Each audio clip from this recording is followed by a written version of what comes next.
Thanks, Avi. Thanks, Ash. Thank you, Allie and Carolyn and the team at Innovate Your State. It's great to be here in this beautiful theater. Great to be in Sacramento. My name is Lawrence Grodeska. I'm the co-founder and CEO of CivicMakers. We are based in San Francisco, and I want to talk to you a little bit about empathy in civic tech and government technology. We're an innovation and communications firm, and we really believe in solving public problems by using empathy. We got our start doing networking events about 2 years ago.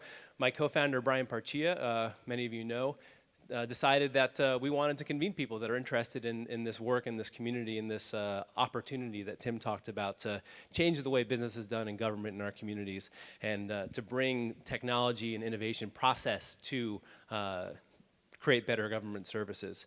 So we offer a number of different services for agencies and nonprofits in the civic and government space. Very fortunate to work with a number of wonderful clients that some of you might recognize. We really are true believers in empathy. And so empathy is your ability to understand and share the feelings of others. Now, it's important to note that this is not sympathy. Sympathy is the ability to feel pity or sorrow for somebody else. And really, this is based on assumptions. It's a barrier to true understanding.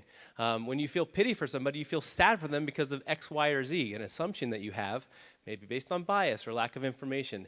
Empathy, understanding someone else's context, walking in their shoes, is really the heart of the innovation engine behind Silicon Valley and the user-centric process that's been used to develop all of this technology that we're using today. So we really see empathy as the sea change behind the government technology movement, and what's really going to change the culture and create more effective and efficient government. So we're going to tell you about a couple projects we're working on to bring empathic process to government and make government more efficient and effective. The first is the Startup in Residence program. The Startup in Residence program is a 16-week program that partners startup with a city staff, a department, to solve a technology problem.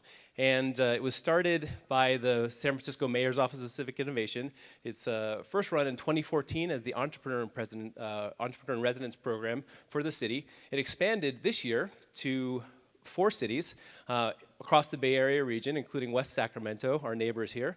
We were hired to help run the curriculum for training governments and startup staff to work together more effectively. Everything from understanding open data, freedom of information, to procurement process and what it means to have a government client. It's been really wonderful to see government staff have the ability to work closely in a safe, confident environment in a public-private partnership to develop a real solution. Demo day was this past Friday. We had 12 teams present on some really incredible solutions. One of them is in the room today. They're at the booth out for the lunchtime area. They're called Spottery. They're here from Puerto Rico. They helped the San Francisco Rec and Parks Department develop a better process for residents and families to sign up for recreational facilities and also have the data on the back end to understand what's working and what's not working. So that's just one of many solutions that were developed that I think are emblematic of this approach of using innovation process to better understand users, to develop better technology, products, and services. Another project that we're working on getting standing up in the Bay Area is a Bay Area Civic User Testing Group. A civic user testing group is a new model for UX testing, developing digital skills, and really a strong community engagement. Basically, a CUT group, as it's known, is a pool of residents that are paid to test services, civic services. It was started by the Smart Chicago Collaborative and was used mostly for nonprofits and sort of civic entrepreneurs, but there's a lot of potential for this to be adapted for the public sector and public sector services and products. The partners that you can consider and that we're considering for this are obviously the public, and especially the segments of the public that are notoriously difficult to reach for government staff.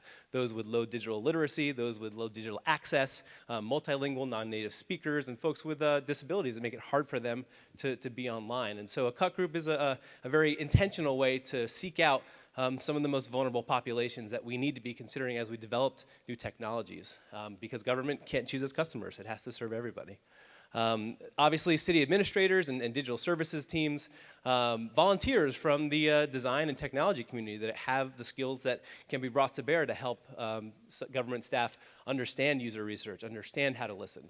And obviously the administrators. We're working with the folks from Super Public and City Innovate Foundation to set this up.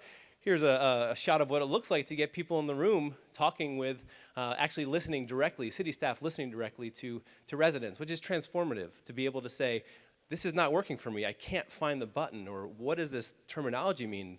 And oftentimes the terminology is based on business flow, not user feedback. Finally, wanted to mention our citizen-centered design training.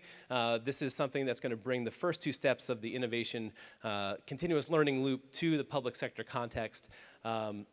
We are piloting this later this year, and we think this is going to be transformative for public sector staff to understand how to better listen and more clearly define problems before creating solutions. If you're interested in any of these programs, but particularly the training program, would love to hear from you.